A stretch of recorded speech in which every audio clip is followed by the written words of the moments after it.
Bismillahirrahmanirrahim.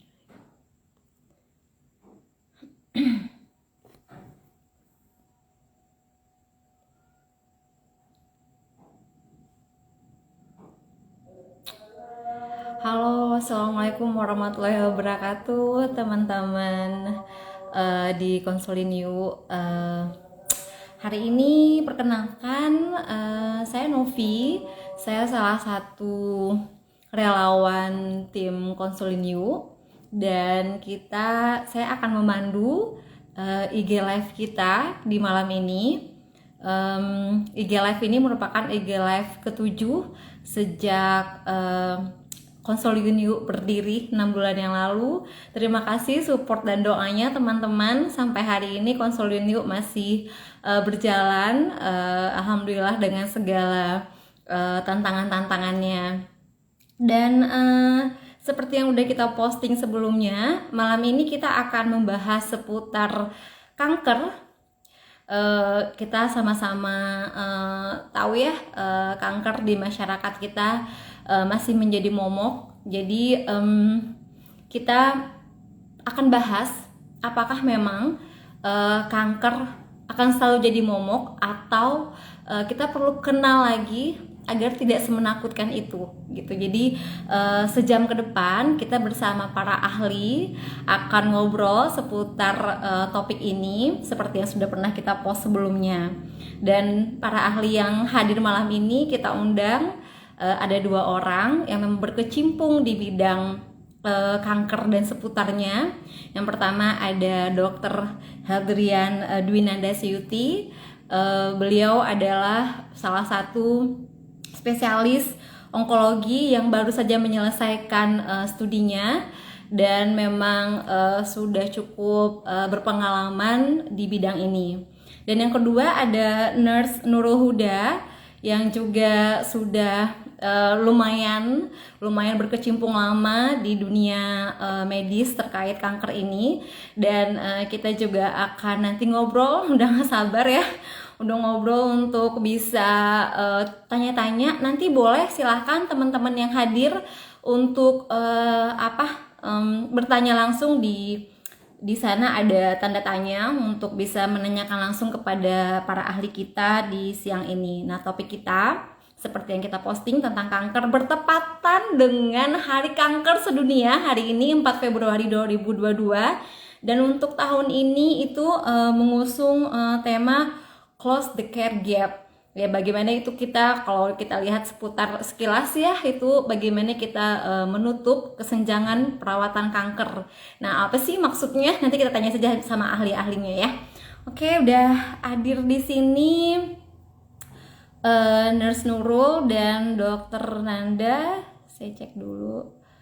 Oke, sebentar ya. Oke, Dr. Nanda mungkin belum hadir. Kita ke Nurse Nurul dulu aja.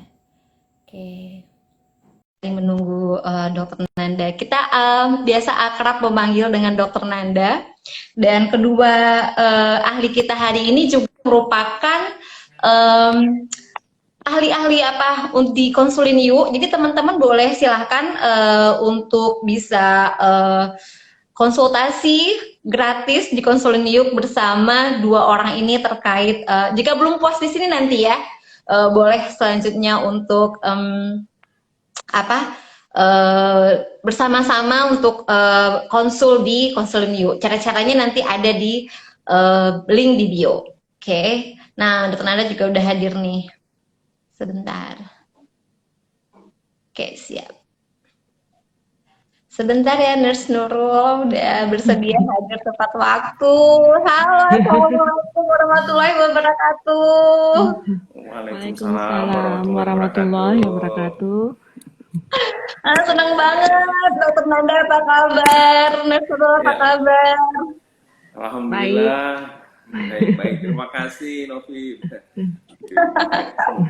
Alhamdulillah, Novi, terima kasih atas undangannya. Iya, ini teman-teman ya di balik layar. Saya sapa-sapa dulu teman-teman di balik layar ini sudah mengupayakan sesi kita malam ini sehingga bisa kita laksanakan ya. Senang sekali. Gimana nih, Dr. Nanda katanya lagi sibuk Ini ya, abis studi gitu sibuk apa pindahan apa gitu ya. Makasih loh udah masih sempet-sempet Ya, kesini. iya, iya, iya, iya. Namanya juga baru selesai pendidikan, ya sekarang mau coba untuk meng-apply, ada beberapa tawaran masih dipertimbangkan. Nanti kita lihat ke depannya akan stay di mana, ya masih banyak pertimbangan lah untuk harus kemananya, untuk mulai Iya, praktek. iya. Siap, siap, Karena siap. baru Semoga selesai. lancar ya dok, Iya, keputusan terima apapun kasih. yang diambil. Ya, Dan tentunya masih dikonsulin yuk ya, karena kita tidak iya, terbatas ruang dan waktu ya. Jadi iya. kita masih bisa bareng-bareng di sini. Nurse Nurul, posisi di mana Nurse? Posisi Di sekarang di ini ya, Pekanbaru, di sekarang udah Pekanbaru ya. mulai kerja di Pekanbaru lagi, kembali ke Unri, mengabdi lagi di Unri dan RSUD. Terakhir ini ya, pendidikan di Taiwan ya. Ya, ya, Iya, ya Mbak iya, Novi. iya. Keren, keren, Info. keren. Siap, siap, siap. Alhamdulillah, langsung aja nih, karena kita cuma punya waktu sejam. Takutnya nanti itu kita nggak ada waktu buat ngebahas inti dari sesi kita. Kangen-kangenannya nanti ya, kita di belakang layar aja. Nah, kita langsung aja bahas ke topik kita. Kira-kira tuh mungkin bisa dijelaskan dulu, Dokter Nanda dulu deh. Eh, apa kanker ini tuh bagaimana pengenalannya sampai mungkin nanti penanganannya singkat aja sih dok biar kita bisa ini dulu biar teman-teman bisa kenal dulu silakan dokter Nanda. Iya, baik. Terima kasih Novi, juga rekan-rekan dan teman-teman di Konsulin Yuk. Mungkin perkenalkan dulu nama saya Dr. Nanda. Saya senang sekali bisa dapat bergabung di Konsulin Yuk ini. Mudah-mudahan dengan ada Konsulin Yuk ini dapat lebih mempermudah, memfasilitasi dari baik itu pasien ataupun keluarga ataupun sanak saudara kita untuk mendapatkan informasi tentang medis, terutama di bidang bedah kanker atau tumor, bersama saya nantinya di Konsulinyo ini dengan Dokter Nanda. Terima kasih juga dokter pada Nurse Nurul yang import ini dari Korea, produk dalam negeri. Kalau saya sendiri masih produk dalam negeri, Novi. Jadi ya luar biasa sekali. Saya pun sebenarnya banyak sekali yang ingin saya tanya dan saya pelajari dari Novi, ya, Wow. pengalamannya. Mudah-mudahan nanti kita bisa sharing, bisa ketemu, bisa ngobrol. Ya, setelah pandemi ini berakhir kita bisa ya apa yang bisa kita perbuat untuk pasien-pasien kanker ke depannya. Jadi yang seperti kita ketahui ya kanker itu sendiri ya sekarang prevalensi atau kejadiannya itu semakin meningkat karena secara global ini merupakan endemik atau penyakit yang dapat dikatakan jumlahnya meningkat sangat luar biasa terutama di Indonesia yang sekarang ini awalnya berupa penyakit infeksi, sekarang sudah mulai beralih kepada penyakit degeneratif dan begitu juga dengan penyakit kanker. Terutama untuk pada perempuan itu kanker payudara, pada secara keseluruhan itu kanker paru masih tetap menempati tingkat yang tertinggi, namun pada perempuan itu terutama kanker payudara, kanker rahim, meskipun ya jumlah kanker rahim sudah mulai turun ya karena adanya vaksinasi, tapi tetap kanker payudara itu menempati posisi yang tertinggi kejadiannya untuk pada wanita. Seperti kita ketahui sendiri bahwa kanker itu merupakan penyakit yang diakibatkan oleh perubahan dari perangai sel normal sendiri sehingga dia menjadi sel yang tidak dapat dikontrol, mempunyai keinginannya sendiri untuk berkembang, tumbuh dan di luar kontrol normal sehingga dia akan mempunyai kemampuan menjalar atau bermetastasis ke organ-organ yang lain yang akibatnya ya cukup fatal. Jadi yang kita takutkan dari kanker itu sebenarnya ya metastasisnya. Jadi supaya kita jangan takut terhadap kanker itu sendiri, ya bagaimana caranya kita mencegah supaya tidak terjadinya metastasis. Mungkin nanti akan kita berdiskusi panjang lebar. Mungkin sementara itu yang saya berikan dulu. Mungkin Nurul, silakan, Nurse. Ya. Lanjut aja Nurse. Gimana kalau dari ininya? Nurse sudah pengalaman ya di bidang perawatannya atau apa? Ini mungkin ada. Silakan Ya. Nurse. Oke, terima kasih Mbak Novi, Dokter Nanda. Senang sekali bisa ini ya, berdua kita ya.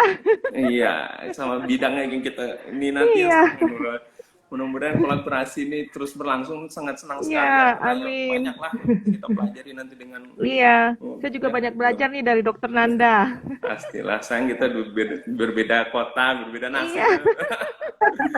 Nurul udah jelas di mana posisinya, terus sementara kalau saya masih belum tahu nih mau kemana ya, tergantung di mana nanti yang lebih membutuhkan itu aja. Amin. Silakan Nurul, yang mau Oke, ini ya tentang perawatan tadi sekilas Dokter Nanda udah menjelaskan tentang bagaimana kanker dan apa itu metastasis dan bagaimana treatmentnya dari segi medis. Nah, dari segi keperawatan pun sebenarnya kita juga semakin canggih ya, Mbak Novi, karena Iya. dengan kecanggihan treatment, screening, nah itu kualitas hidup pasien-pasien kanker itu semakin meningkat. Nah, oleh karena itu perawatannya pun juga akan lebih fokus lagi. Nah, contohnya seperti apa? Mulai dari screening itu kita support pasien, baik itu secara fisik maupun psikologis. Karena kan eh, nanti hasil dari screening itu kalau misalnya ada sesuatu itu kan juga bikin shock pasien ya. Nah, jadi dari situ kita juga mempersiapkan dia. Terus bagaimana pasien-pasien dengan beresiko terhadap kanker kita support untuk screening. Nah, setelah itu mungkin dari mulai treatment. Setelah mereka terdiagnosis, kita juga memberikan perawatan pada pasien. Nah, bagaimana? Yang pertama, di sini tentu tidak hanya pasien ya, tapi juga pasangan atau keluarganya. Nah, bagaimana Iya. kita menyiapkan mental pasien untuk menghadapi treatment atau bagaimana pasien siap dan bagaimana dia nanti di rumah merawat efek samping dari treatment itu. Nah, nanti kita sebagai perawat support pasien itu. Nah, bagaimana kalau selesai treatment? Treatment kita juga punya peranan lain. Bagaimana dia bisa menjaga supaya treatmentnya itu tetap bagus, efek dari treatment minimal. Nah, atau setelah kankernya, misalnya dari Dokter Nanda, dia sudah selesai dibedah. Nah, tentu di rumah bagaimana perawatannya Iya. nantinya, perawatan Iya, iya. lukanya, nutrisinya. Nah, itu juga akan kita support dalam segi keperawatan.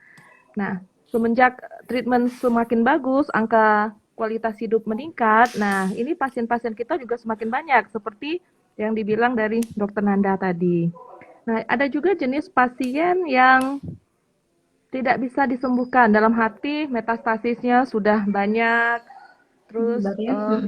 efek dari treatmentnya itu tidak terlalu bekerja. Nah, disitulah palliative care bekerja, yaitu perawatan palliative care. Bagaimana meningkatkan kualitas hidupnya, bagaimana dia tetap positif menghadapi hidupnya, dan bagaimana menyiapkan keluarga atas kematiannya atau bereavement-nya. Nah, di situ nanti Wow. kita juga support secara keperawatan. Mungkin itu sekilas ya, Mbak Novi. Keren banget, keren banget.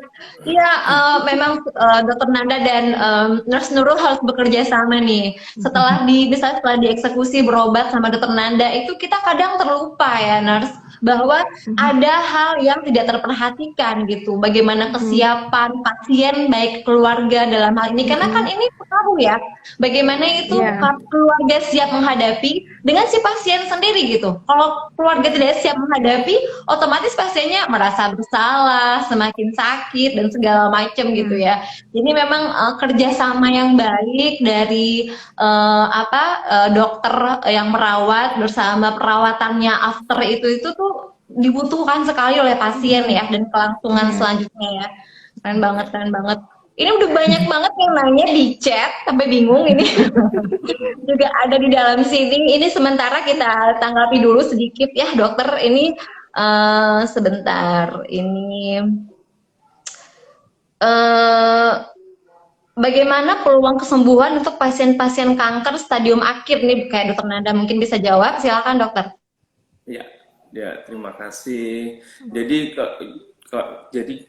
yang uniknya dari pasien-pasien kanker ini, kita semua pasien kanker itu disebut sebagai survivor. Biasa kita jarang menyebutnya sebagai seorang pasien karena mereka akan butuh perjuangan dari tahap awal, baik itu mulai dari diagnosis, tindakan, operasi, kemudian dari kemoterapi, itu semuanya perjalanan yang panjang. Nah, pada pasien yang stadium akhir ini biasanya kita jarang, tujuan kita bukan mencapai angka kesembuhan lagi, tapi bagaimana meningkatkan quality of life dari pasien. Makanya disinilah mungkin peranan dari Nurse Nurul yang udah jauh-jauh belajar di Korea, mau balik lagi ke Indonesia, ini sebenarnya udah luar biasa. Pasti tawaran di luar sana banyak sekali. Tapi ya kalau sudah stadium lanjut atau stadium 4, itu biasanya ya kita bersifat paliatif ya tadi, no. Tapi sebelum paliatif itu kita ada namanya yang bagaimana meningkatkan quality of life. Jadi kita nggak berfokus pada menyembuhkan penyakitnya itu lagi, kecuali pada pasien dengan stadium 4 di lokasi-lokasi yang masih memungkinkan untuk kita lakukan tindakan operasi. Jadi misalnya pada dia di paru, single nodule bisa kita ambil, tidak mengurangi fungsi parunya, bisa kita ambil sehingga ya bisa mencapai angka kesembuhan yang baik. Namun biasanya kalau sudah metastasis ke hati, ke hepar atau ke tulang, ke otak, itu kita nggak mengharapkan angka kesembuhan lagi namanya, tapi kita lebih fokus kepada quality of life dan mengontrol progres penyakit itu jangan terlalu cepat progresif sehingga overall survival atau usia dari harapan hidup pasien itu makin akan bisa lebih panjang lagi. Tapi kalau untuk menghilangkan secara total, hilang sembuh, biasanya kalau pada stadium 4 bukan itu lagi tujuannya. Nah, makanya itulah pentingnya pada kesempatan ini saya sampaikan bahwa stadium klinis kanker itu sangat penting kita tangani pada stadium-stadium awal atau stadium 1, stadium 0 bahkan kalau bisa. Jadi dengan semakin dini kita deteksi suatu kanker atau tumor dan kita lakukan treatment atau penata pelaksanaan dengan baik dan benar, maka angka kesembuhannya akan sangat memuaskan atau sangat tinggi, sangat baik dan tidak akan mempengaruhi quality of life-nya. Tapi apabila kita menemukan misalnya pada benjolan di payudara ukurannya 1 cm pada stadium 1, kemudian belum ada metastasis, usianya dengan segera kita lakukan tindakan operasi, kemudian apabila kita perlu kemudian treatment apakah dengan kemoterapi, radiasi, imunoterapi yang sama dengan World Cancer Day yang digaung-gaungkan pada tahun ini, semua pasien itu mendapatkan perawatan atau obat-obatan yang baik, maka pada stadium dini apabila dilakukan tindakan tindakan operasi dan tindakan yang sedini mungkin, itu akan memberikan harapan hidup ataupun quality of life dari pasien itu akan lebih baik gitu. Tapi kalau dia udah terlanjur masuk ke stadium 3, stadium 4, stadium lokal lanjut, stadium metastasis itu ya susah kita berbicara untuk angka kesembuhan, tapi kita lebih berpikir tentang bagaimana quality of life dan memperpanjang harapan hidupnya. Seperti itu. Perlunya menangani dari awal ya, sedari dini gitu ya dok ya. Sedari dini. Sekaligus katanya teman-teman.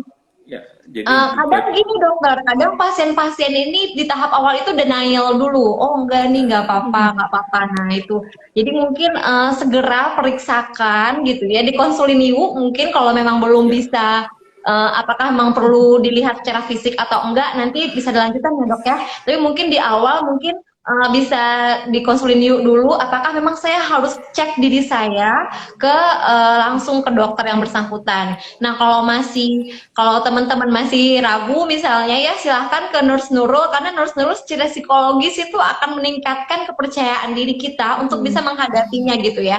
Nah, apa yang harus langkah-langkah yang harus kita, misalnya tadi kita nggak perlu takut, kenapa? Karena ada langkah-langkah yang bisa kita ambil setelah gitu-gitu ya nurse ya, kira-kira ya. Ada tambahan mungkin nurse untuk ini, apakah untuk memang stadium akhir ini bagaimana gitu? Silakan nurse. Nah, ini yang untuk stadium akhir, yang penting itu benar seperti kata Dokter Nanda, fokus pada stadium akhir adalah peningkatan kualitas hidup, karena memang kita tidak bisa lagi mentreatment dia secara medis. Yang bisa kita lakukan adalah menghambat progresif tumor saja, supaya efeknya atau simptom yang diakibatkan oleh tumor itu menurun. Nah, dari sisi keperawatan, pada umumnya pasien-pasien dengan stadium akhir ini mengalami depresi ya, atau mengalami kecemasan, atau mengalami ketakutan. Biasanya mereka takut akan kematian. Nah, disinilah support kita, bagaimana supaya pasien itu lebih positif menghadapi hidup. Jadi dari sisa umurnya yang tersisa itu, bagaimana dia bisa memanfaatkan sebaik-baiknya, misalnya memperbaiki hubungannya dengan keluarga, terus itu dari sisi psikologis ya, atau memperbaiki hubungannya dengan anaknya, suaminya, atau bahkan yang sering saya lihat adalah bagaimana dia lebih dekat kepada Tuhan. Itu sisi positif yang bisa kita ambil. Nah, kalau dari segi fisik, nah itu yang harus kita lakukan adalah bagaimana meminimalkan gejala yang ada pada pasien. Contohnya nyeri. Pasien stadium lanjut ini pasti akan sangat nyeri. Nah, Iya. tujuan kita adalah bukan remove tumornya, tapi bagaimana dia bisa hidup dengan bebas nyeri. Nah, tentu saja ini ini wewenang dokter ya. Maksud saya dosisnya itu Iya. berapa yang harus diberikan. Nah, kita sebagai perawat itu mengakses pasien apakah dosis yang diberikan oleh dokter ini, misalnya di dokter Nanda atau dari dokter onkologi lainnya, itu cukup nggak untuk meminimalkan nyeri pasien. Bisa nggak dia beraktivitas dengan dosis yang diberikan itu. Nah, itu yang harus kita evaluasi dan itu perlu kolaboratif care dengan teman sejawat lainnya. Oh, keren sekali. Keren sekali, pertanyaan banyak sekali masuk. Aku sampai pusing yang mana yang mau yang mau dijawab. Nih ada tadi sampai 2 kali nih. Sebentar. Sebentar, ini tadi ada. Bentar ya, masih agak hilang nih. Nah ini untuk Nurse Nurul nih, menurut pengalaman Nurse, apa nilai tambah bagi pasien kanker setelah memperoleh perawatan paliatif? Tadi sih sedikit sudah disinggung sih ya, Nurse ya. Cuma mungkin perlu ditegaskan lagi kenapa ini menjadi sangat penting. Nah, Silakan. ini kebetulan pertanyaannya itu terkait dengan disertasi saya kemarin itu. Nah, Wow, hasil disertasi ternyata silakan. kalau di Indonesia, efek paling positif dari perawatan paliatif itu adalah pasien lebih dekat dengan Tuhan. Karena kan kita negara yang religius ya, jadi begitu pasien mendapatkan diagnosis kanker dan itu kanker stadium lanjut, pada fase awal mungkin mereka denial, apa kesalahan, apalagi ada mitos nih kalau di negeri kita ini bahwa kanker itu bisa jadi karma, akibat karma selama ini Kesalahan perbuatan kita yang gitu ya. jelek. Jadi itu serasa dia menerima karma gitu.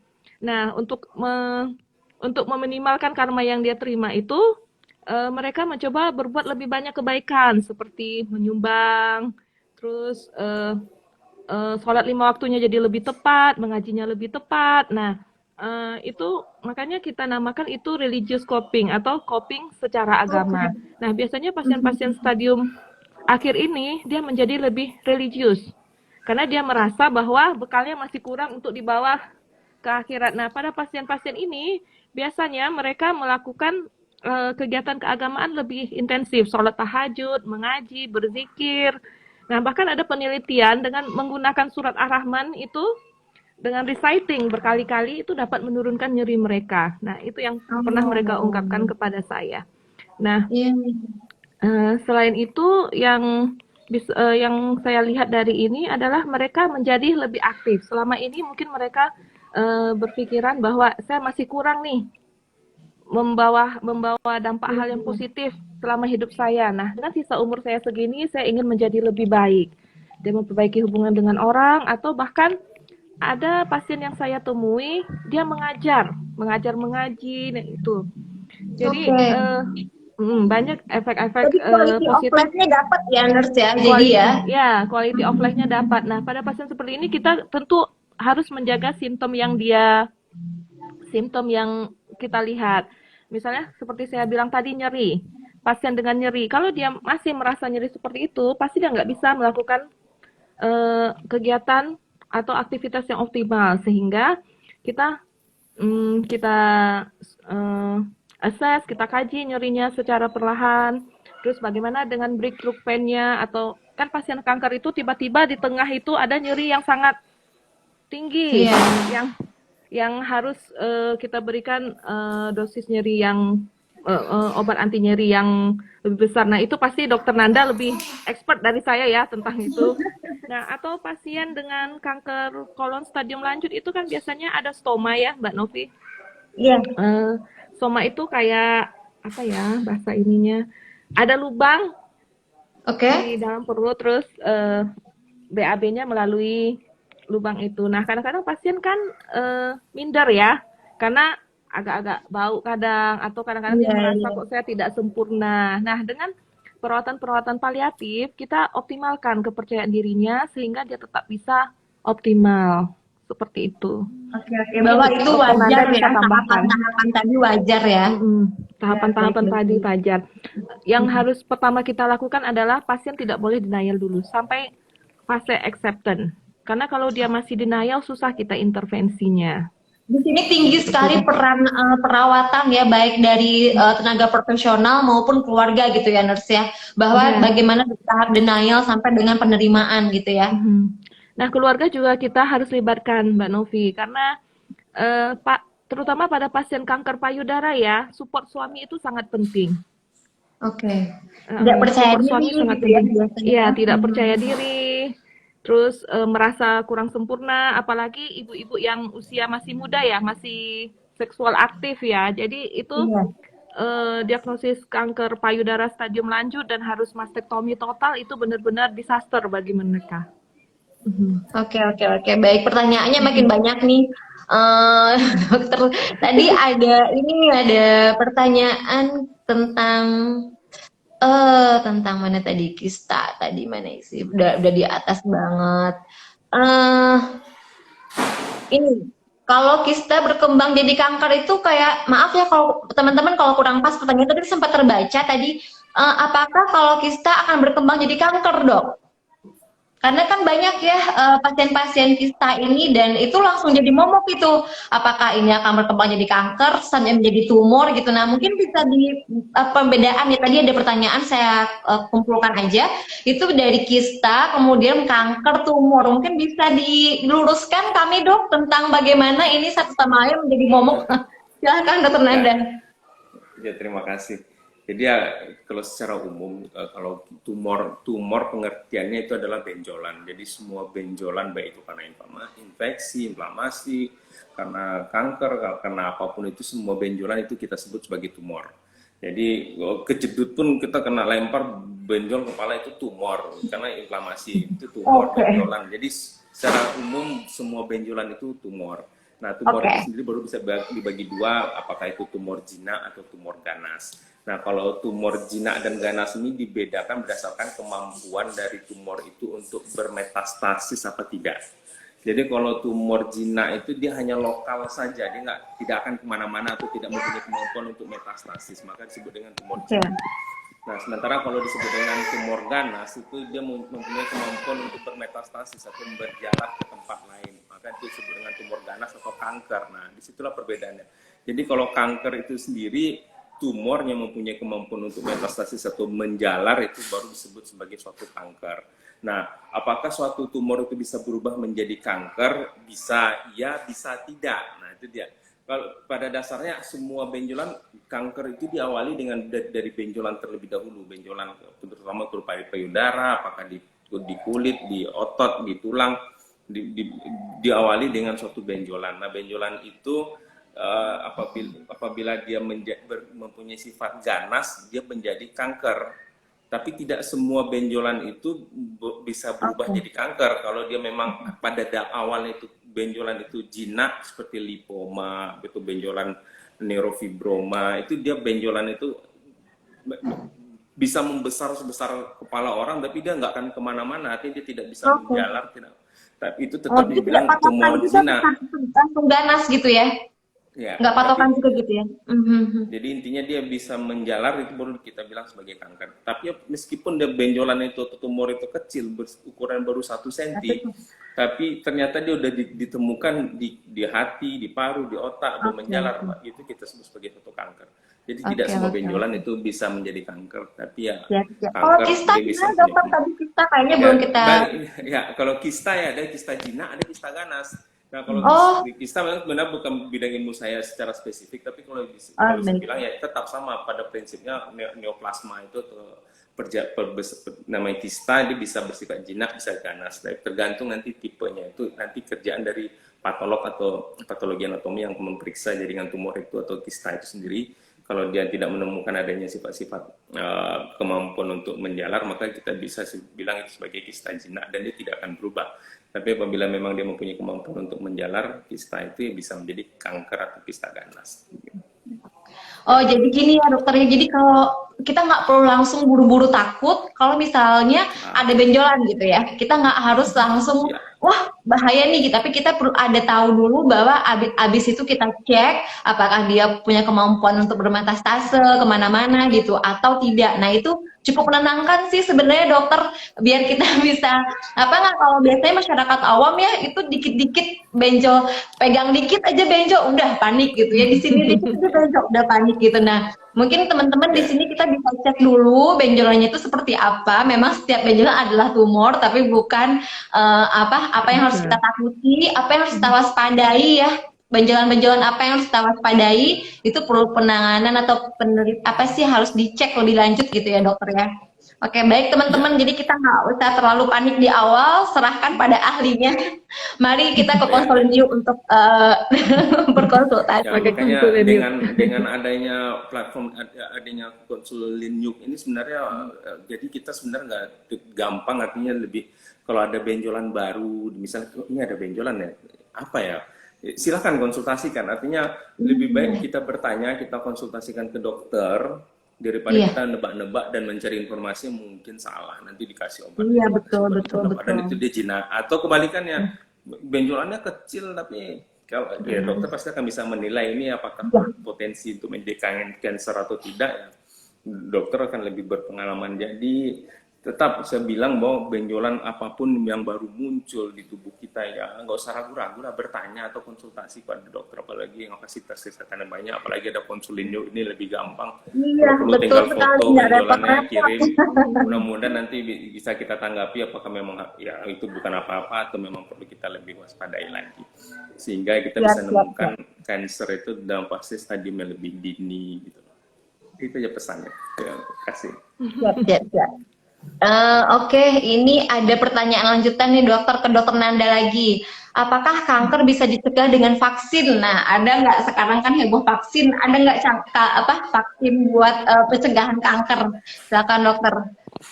Oh, ya. Kalau untuk kanker sendiri sampai sekarang sih belum ada. Salah satu penyebab munculnya kanker itu karena infeksi yang diduga oleh human papillomavirus.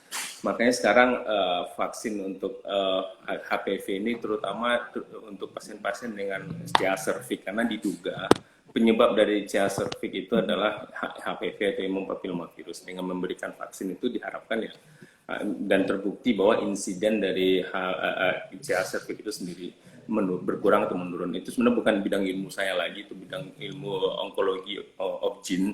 Sementara kalau saya surgical onkologi yang lebih berfokus pada payudara, tiroid, gondok, kelenjar, soft tissue, kemudian belum ada sampai sekarang kita temukan vaksin yang mampu untuk mencegah ataupun mengurangi insiden untuk terjadinya cancer, kecuali pada yang CA cervix itu sudah terbukti bahwa itu mengurangi insiden dari CA cervix. Makanya angka CA cervix sekarang sudah mulai menurun dengan adanya vaksin tersebut. Ada, tapi tidak berlaku untuk semua ya, dokter ya. Tidak berlaku untuk semua. Ya. Oke. Ini pertanyaan banyak banget. Ini bener. Saya tampilkan dulu satu ya yang di sini. Ini ada pertanyaan dari T. Kurniawan. Tambalan gigi yang tidak sempurna menahun bisa akibatkan kanker di pencernaan tidak, Pak? Makasih. Ini saya nggak tahu ini bidang siapa. Silakan salah satu jawab. Silakan. Mungkin izin jawab dulu ya Nurul. Iya. Artinya ya kalau balik lagi kenapa suatu kanker itu bisa muncul, sampai sekarang kita tidak tahu penyebab pasti penyebab suatu kanker. Jadi kalau saya ditanya, dok, misalnya kanker payudara, kenapa bisa jadi kanker payudara? Saya nggak tahu, jawabannya nggak bisa. Tapi kita bisa menduga bahwa ada beberapa faktor risiko yang menjadi atau berperan terhadap munculnya suatu kanker. Sementara penyebab pasti dari kanker itu sendiri kita sampai sekarang itu masih misteri di dunia kedokteran. Yang penting patofisiologi itu gennya itu berubah. Nah, kenapa gennya itu berubah itu belum terjawab, hanya menduga-duga. Berarti ya salah satu faktor risiko untuk terjadinya kanker itu ya luka yang lama atau infeksi yang berulang. Salah satunya sariawan yang berulang, sering tergigit, kena kawat gigi ataupun karena tambalan gigi tidak sempurna atau giginya ada yang runcing sehingga dia sering melukai di mukosa mulut yang sama, itu akan mempunyai suatu resiko untuk terjadinya kanker rongga mulut. Tapi kalau saluran cerna ya beda lagi patofisiologinya.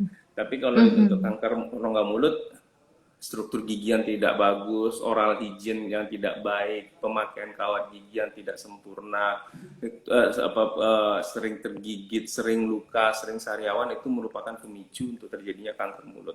Gitu. Ada tambahan, restoran? Oke.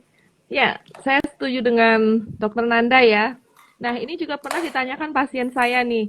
Waktu itu saya ini sering sakit gigi, terus lama-lama bengkak. Terus bengkak berulang-ulang, saya makan obat sendiri, hilang nyerinya. Terus lama-lama saya periksa sini, kata dokter saya ada kanker di rongga mulut saya gitu. Nah, seperti yang Dokter Nanda ceritakan tadi, salah satu faktornya adalah peradangan yang terus-menerus. Peradangan yang terus-menerus sembuh, meradang lagi sehingga mungkin bisa mengakibatkan mutasi genetiknya atau luka yang berulang ini kembali sehingga menyebabkan risiko terjadinya kanker. Nah, tapi memang saya tidak pernah mendengar pada kanker di pencernaan ya. Selama yang saya tahu itu adanya di rongga mulut. Baik itu di bawah geraham gigi atau misalnya di sekitar sini. Pokoknya di sekitar rongga mulut. Nah, itu yang bisa saya jelaskan. Nah, ini juga mungkin bisa diakibatkan juga salah satunya adalah oral hygiene yang tidak sempurna itu. Makanya dia menjadi sakit gigi yang berulang-ulang. Sehingga menimbulkan peradangan yang berulang sembuh, peradangan yang berulang sembuh, terus akhirnya faktor predisposisi kanker. Nah, itu mungkin. Terima kasih, lengkap sekali.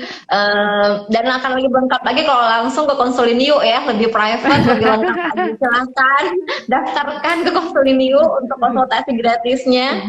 Dan selanjutnya ada pertanyaan di chat juga. Teman-teman yang pertanyaannya belum terjawab, boleh di kolom tanda tanya ya, biar nggak kelewat sama saya gitu, karena ini banyak banget dari tadi. Ini dari Weni Yasin, dokter saya mau nanya, kemarin ketemu pasien setelah saya suntik IM, maaf kalau saya salah baca, bagian bawahnya jadi abses dok, bukan pas bekas suntikan, tapi di bawahnya dok, jarak 5 cm itu disebabkan apa ya dok? Ini teknis sekali, Dokter Nanda mau jawab? Atau mungkin apa tadi kalimatnya suntik IM, maaf kurang jelas tadi. Suntik IM di bagian bawahnya jadi abses. Bukan pas bekas suntikan, bukan pas bekas suntikan, tapi di bawahnya sekitar 5 cm. Ya. Kalau untuk proses namanya inflamasi atau infeksi ya, karena kita salah satu dari risiko penyuntikan ya tetap bisa jadi itu ya apakah karena penyebab karena suntikannya atau ya memang ya kebetulan kulit di sekitar tempat penyuntikan itu ya adanya infeksi sehingga menimbulkan adanya abses. Tapi ya kalau pasien setelah disuntik biasanya obat itu akan masuk ke dalam, dia secara lokoregional bereaksi mungkin apakah karena ada reaksi alergi atau apa dari pasien itu sendiri sehingga ya bekas penyuntikan itu bisa jadi menjadi abses ya, biasa itu salah satu faktor risiko penyuntikan IM. Secara IM itu bukannya malpraktik atau apa, itu memang risikonya, tapi ya itulah namanya komplikasi medis namanya, bukan risiko bukan ya, kalau saya sih nggak bisa menjelaskan itu ya, bisa jadi terjadi seperti itu ya. Jadi wajar ya dokter ya, wajar ya. Yang penting itu kita tahu kita wajar, jadi kita nggak takut lagi. Yang bahaya itu kalau kita ini kenapa gitu, kita nggak tahu mau diapain gitu ya. Oke, ini jadi saya coba loncat-loncat. Coba loncat-loncat pertanyaannya. Ini ada lagi, hilang lagi. Sebentar. Teman-teman boleh di ini ya, di kolom pertanyaan ya, biar saya nggak kelewat-kelewat nih. Nah, ini dari Nyonya Doni. Dok, kalau tai lalat itu apa benar bisa jadi kanker? Makasih dok, tai lalatnya terus besar, apa benar harus dibuang? Terima kasih. Ya, terima kasih. Kalau tai lalat itu bisa berpotensi untuk terjadinya kanker atau kita sebut dengan melanoma. Itu biasanya apabila terjadi perubahan warna, mudah berdarah, membesar dengan cepat, bentuk yang tidak beraturan, itu salah satu ciri-ciri dari suatu tai lalat yang berubah menjadi kanker.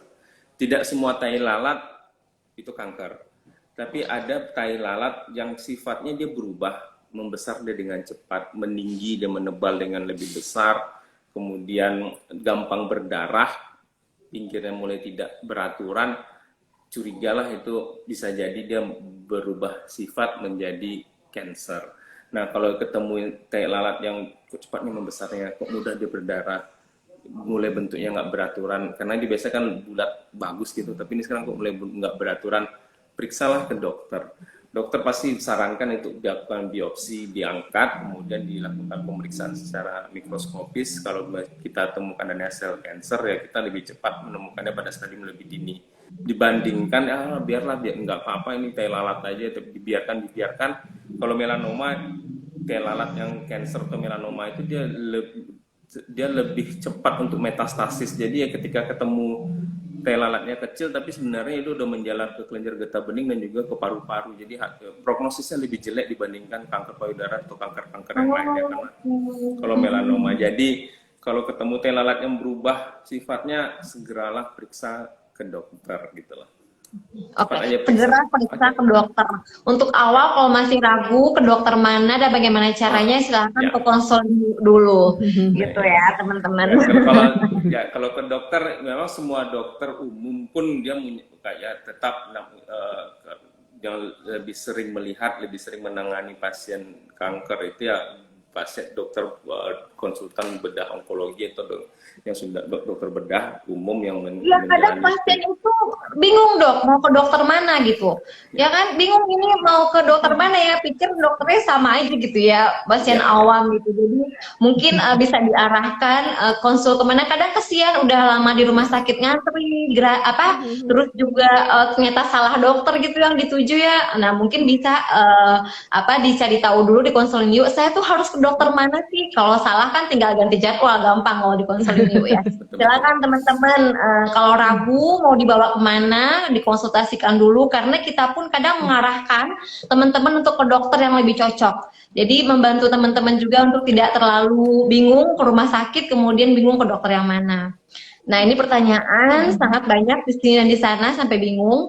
Ini ada lagi dari Dokarispa. Apakah tumor payudara itu harus dioperasi? Ada dua nih pertanyaannya. Satu untuk Dr. Nanda, apakah tumor payudara itu harus dioperasi? Yang kedua, untuk Nurse Nurul, apa beda perawatan kanker di Taiwan dengan di Indonesia? Mungkin Dr. Nanda udah capek ngomong, Nurse Nurul dulu mungkin silakan. Saya pengen tahu juga nih bagaimana pengalaman Nurul di situ. Ya, habis itu kita ke Nanda balik ke Nanda. Ya, siap. Ada pertanyaan juga tuh, gimana untuk kesuburan pada pasien kanker di luar negeri penanganannya? Iya. Tadi yang lewat sekali jawab aja dong. Iya. Oke. Terima kasih. Menarik, ini sekedar sharing ya, bukan menggurui, ini sekedar sharing. Nah, sebenarnya perawatan kita itu tidak kalah bagus juga daripada Taiwan. Cuma ada beberapa hal yang memang kita mesti lebih belajar, seperti dalam hal screening. Nah, mereka screening itu memang ditanggung oleh asuransi. Jadi misalnya kayak kita ya, umur kita kan sudah 38 kali ya. 32. Nah, 23.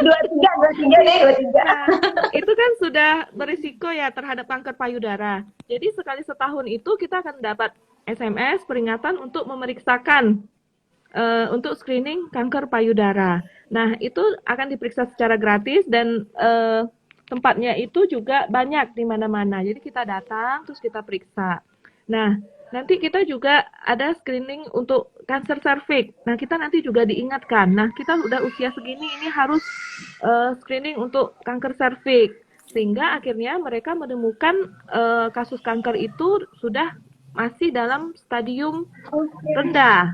Sehingga ketika treatment itu pun juga sudah reaktif terhadap treatment itu sudah mulai bagus dan kankernya juga masih stadium dini sehingga bisa disembuhkan. Nah, pada pasien-pasien dengan kanker stadium lanjut, mereka juga sudah punya mapping sendiri. Pasiennya harus kemana. Nah, ketika mereka tahu ini pasien kanker stadium lanjut, tidak bisa dirawat, mereka itu tidak dianjurkan untuk dirawat di rumah karena tidak dirawat di rumah sakit karena rumah sakit adalah pasien yang sudah yang bisa bereaksi terhadap treatment. Sehingga akhirnya nanti mereka akan rujuk pasien itu harus masuk palliative care. Nah, palliative care nanti mereka akan carikan palliative care yang dekat dengan rumah. Sehingga nanti pasien tidak terbebani untuk bolak-balik dalam waktu yang jauh. Dan mereka sudah menelpon itu perawatnya yang mana yang harus bertanggung jawab, dokternya yang bagaimana. Terus kalau misalnya pasien ini butuh terapis, physical terapis, occupational terapis atau fisioterapis itu sudah ada. Dan ada satu hal yang sangat bagus, yaitu mereka juga mempunyai caregiver dari yang khusus perawatan. Jadi itu akan datang dan itu akan mereka punya kartu bahwa misalnya pasien-pasien di rumah yang memakai selang NGT, memakai infus dan sebagainya, mereka sudah ada jadwal gantinya tanggal segini. Jadi sehingga keluarga tidak perlu nelfon. Jadi sudah datang, terus harus dievaluasi kembali. Seperti itu. Jadi kelanjutannya itu ada. Nah, bagaimana pasien yang memang sudah dying? Nah, itu ada fokusnya adalah peaceful end of life. Jadi nanti pasien akan ditanya keinginannya apa, terus mereka ingin meninggal seperti apa, terus keluarga berencana 6 bulan ke depan itu bagaimana. Nah, itu sudah ada program-program tersendiri. Jadi beban pasien kanker dan keluarga cukup menjadi lebih rendah seperti itu. Nah, di kita kan memang palliative care ini masih jarang dan biasanya sangat mahal ya.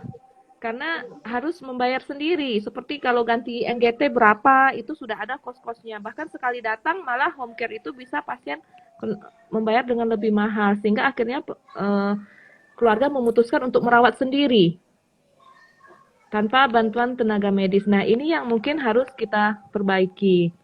Nah, ini juga PR kita bagaimana mentraining keluarga supaya bisa merawat pasien untuk lebih mandiri bersama keluarganya. Nah, ini yang bisa saya lihat beda perawatan kanker di Taiwan dengan di Indonesia. Alat-alatnya juga menarik sekali nih, menarik banget gitu. Jadi apa yang bisa kita lakukan sampai kita harus menghidupkan mungkin ya, memulai mungkin ya palliative care ini di Indonesia, mungkin dari diri sendiri ya, kerjasama antara perawat dengan keluarga beserta dokternya mungkin gitu ya. Di awal kita coba lakukan. Yang menarik lagi tadi itu bagaimana mereka mendeteksi dari awal ya. Mendeteksi dari awal sehingga bisa memperkecil atau memperbesar peluang sembuhnya gitu ya, dan memperkecil kemungkinan lebih parah gitu. Ya, bagus seperti kita ya yang usia produktif seperti ini, kita akan dapat SMS suruh periksa. Kalau misalnya belum, kita diingatkan kembali. Ini sudah waktunya kamu periksa. Dan jadi pas diketahui itu masih bisa terhandle dengan baik ya. Jadi kita pun kemungkinan sembuhnya membesar. Ya. Begitu hasilnya diketahui, wah kita punya ini, kita langsung dirujuk. Jadi sudah langsung tersistem dirujuk ke rumah sakit terdekat gitu. Oke. Kesadarannya itu udah bahkan dari pemerintah, tidak hanya dari diri sendiri. Kalau di sini kan yang sadar ya sadar, yang enggak ya sudah diam gitu ya. Baik langsung Dr. Nanda nih, waktu kita ternyata sudah hampir 1 jam. Langsung ke Dr. Nanda, ini apakah tumor payudara itu harus diangkat? Ya, terima kasih. Tidak semua tumor atau benjolan di payudara itu harus dioperasi. Jadi kalau apabila kita bisa terutama itu pada usia muda, biasanya kalau kita ketahui bahwa benjolan itu sifatnya jinak dari hasil USG dan bisa kita lakukan biopsi bahwa itu konfirmatif suatu tumor yang jinak, ya kalau mau diobservasi pun ya silakan. Tapi biasanya kalau ada teraba tumor itu jadi pasien jadi stres sendiri, artinya ya pilihannya meskipun kita bilang ya bisa kita observasi, tapi kan membawa beban itu setiap hari teraba benjolan itu pasti jadi pikiran mungkin kebanyakan mintanya sih diangkat, tapi pada prinsipnya sih tidak semua benjolan di payudara itu harus diangkat, terutama untuk benjolan-benjolan yang jinak. Kalau kista apalagi bisa kita sedot saja dengan speed atau jarum, kita keluarkan cairannya. Jadi dia nggak harus semuanya itu dioperasi, tapi itu harus dikonfirmasi dulu apakah itu suatu tumor yang jinak atau ganas. Seperti itu.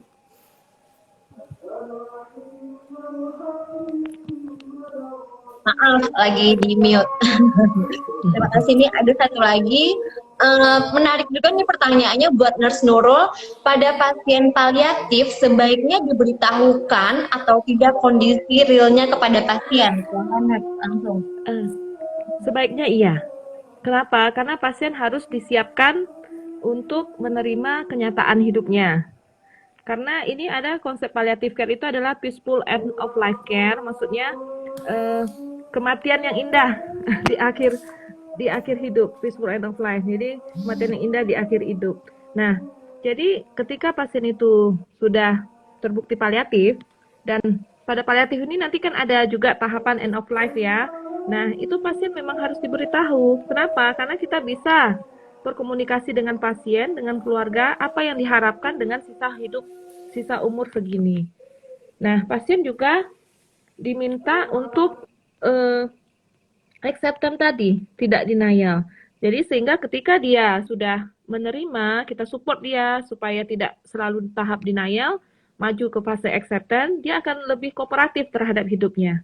Dan itu yang seperti saya bilang, kebanyakan pasien-pasien end of life care itu menjadi lebih religius, menjadi lebih baik karena dia tiba-tiba, bahkan ada pasien saya bilang, kok setelah dapat penyakit ini saya tahu meaning of life ya, arti dari kehidupan itu gitu. Padahal selama ini saya begini. Nah, setelah saya terdiagnosa ini mungkin Tuhan menunjukkan supaya saya menjadi lebih baik gitu. Nah, makanya pasien itu harus diberitahu kondisinya bahwa dia adalah end of life care.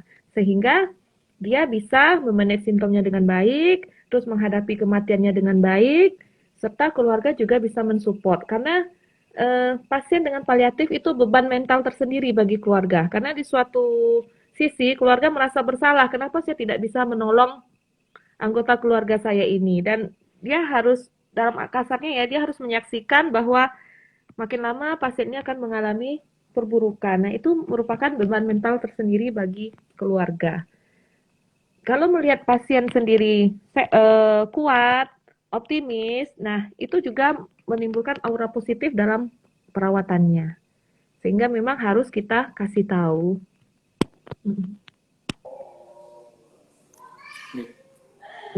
Novi masih mood. Ya maaf nggak di sini azan. Jadi kalau dia lebih dia tahu gitu, dia tahu keadaan real, penerimaannya akan bisa lebih mudah ya, lebih cepat, lebih mudah prosesnya gitu ya. Kira-kira kesimpulannya seperti itu. Dan kalau dia masih denial, tugas kita adalah mensupport dia, memberikan asuhan keperawatan untuk support mentalnya, mental keluarganya, seperti itu. Oke.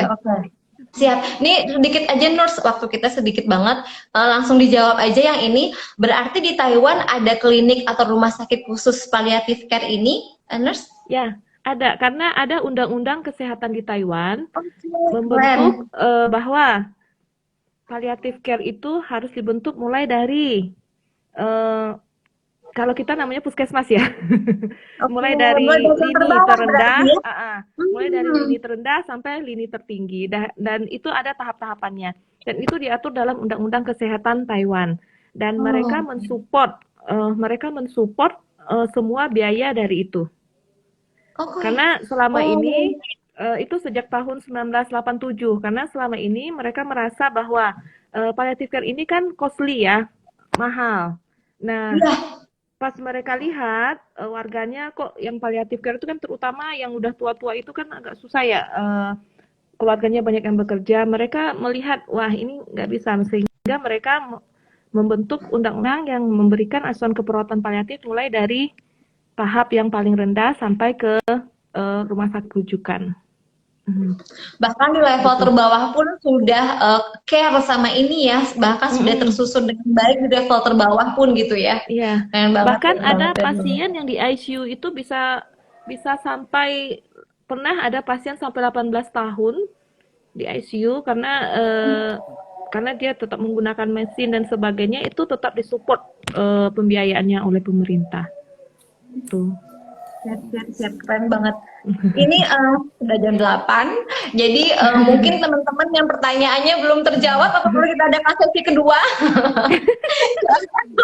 Silakan sampaikan aspirasinya, kalau perlu kita adakan sesi lagi, mungkin dengan topik yang lebih lebih spesifik lagi mungkin ya, biar lebih terarah lagi, mungkin nanti kita cobain. Nah, Dr. Nanda, kira-kira sesuai dengan topik kita malam ini di Hari Kanker Sedunia ini, bahwa tidak ada lagi kita menutup ketimpangan dari perawatan itu ya. Kalau di temanya hari ini mungkin sedikit closing dari Dokter Nanda, apa yang bisa kita lakukan agar kita tidak takut, dan juga apa yang bisa kita lakukan tentang top tema kanker sedunia hari ini, bahwa kita closing the gap tadi. Silakan, the care gap Ya, tadi, baik. silakan. Ya, terima kasih Novi. Pada prinsipnya kalau saya ingin menghimbau, terutama saya mengucapkan selamat Hari Kanker Sedunia 4 Februari pada pasien-pasien survivor kanker dimanapun berada pada malam ini. Mudah-mudahan mereka diberikan kekuatan untuk menjalani hidupnya dengan lebih baik, dan juga mendapatkan perawatan atau treatment dan obat-obatan yang lebih baik dari pemerintah kita pun dari BPJS, yang sekarang yang memang sudah banyak mengcover pengobatan-pengobatan yang high end atau ya sudah menunjukkan perbaikan. Jadi ya pada prinsipnya datanglah untuk berkonsultasi dengan dokter apabila kita menjumpai adanya keluhan benjolan sedini mungkin. Nggak usah ke tempat yang macam-macam, nggak usah datang ke dukun mana, nggak usah ragu-ragu bertanya. Pokoknya bertanyalah pada tempat yang informasi dapat memberikan informasi yang baik dan benar, seperti pada konsulinyu ini ataupun ada dokter-dokter. Apabila ada keluhan, segeralah periksa ataupun segeralah berkonsultasi, karena belum tentu benjolan itu suatu tumor ganas yang memang harus ditakuti, tapi tahu itu hanya suatu benjolan jinak yang mungkin pengobatannya relatif lebih sederhana. Tapi tetap sesegera mungkin datang periksa, kemudian screening itu penting, sedari bagi perempuan untuk periksa payudara sendiri, kemudian mamografi setiap tahun pada perempuan yang di atas 40. Pokoknya ya apabila ada jumpai adanya benjolan atau ada keluhan, segera periksakan supaya kita bisa menangani pada stadium dini lebih cepat, sehingga hasil yang dihasilkan itu pun akan lebih baik dan dokternya pun tidak stres mengoperasi yang besar-besar yang udah pada stadium lanjut. Kalau di stadium dini enak operasinya, banyak pilihan obatnya, banyak pilihan terapinya. Kalau pada kanker payudara stadium dini nggak harus diangkat payudaranya, banyak treatmentnya, bisa banyak pilihannya. Tapi kalau udah stadium lanjut, apalagi stadium metastasis, ya kita tuh semua yang udah angkat tangan, itu udah nurse Nurul yang punya kerjaan lagi. Bagaimana mensupport pasien ini. Tapi kalau jadi ya saya mohon kalau ada keluarga atau apa silakan datang atau silakan periksa pada stadium yang lebih cepat lebih baik, seperti itu. Terima kasih. Lebih cepat lebih baik kata Dokter Nanda. Lebih cepat lebih baik teman-teman. Lanjut ke Nurse Nurul, bagaimana ini closing statementnya dan juga dalam rangka Hari Kanker Sedunia ini, langsung aja. Oke, terima kasih Mbak Novi, Dokter Nanda. Saya setuju banget nih. Screening atau deteksi dini adalah yang paling penting. Terus ingat, jangan coba mencari alternatif treatment dulu. Datanglah ke tempat yang tepat. Jangan datang ke tempat yang tepat setelah mempunyai banyak masalah. Ya, Dokter Nanda.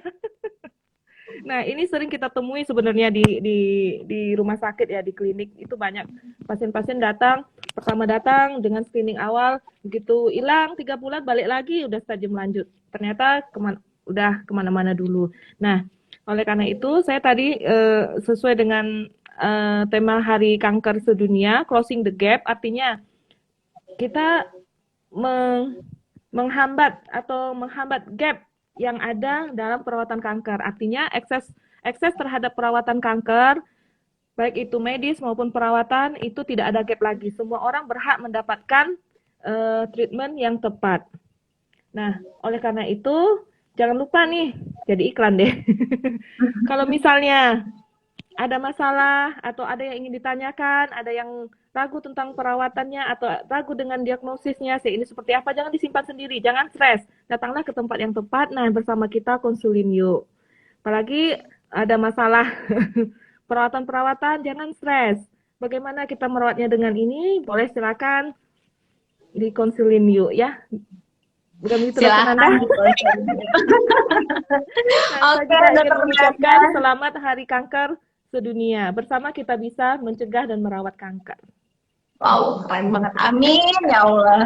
Terima kasih Dokter Nanda, terima kasih Nurse Nurul, barakallah untuk hari ini. Semoga sehat-sehat selalu, sudah mendampingi teman-teman malam ini, sudah memberikan konsultasi gratis di Konsulinyu. Nah teman-teman, perlu saya sampaikan bahwa Dokter Nanda di Konsulinyu itu ada jadwalnya di hari Senin, Rabu, Jumat jam 7 sampai dengan jam 8, dan Nurse Nurul itu di Senin, Kamis, Jumat jam 7 sampai jam 8 malam juga, 19 sampai 21 sampai jam 9 malam. Nah, ini itu kelebihannya gratis, dari mana saja bisa diakses gitu teman-teman. Jadi silahkan lihat di link bio kami untuk bisa daftar konsul ke dua narasumber kita yang keren-keren malam ini. Oke. Dan selalu support kami teman-teman untuk follow dan sebar-sebarkan, karena ini adalah misi kemanusiaan kami. Bersama-sama, semoga menjadi berkah buat kita semua. Terima kasih Dokter Nanda, terima kasih Nurse Nurul, semoga sehat Sama-sama selalu. Novi.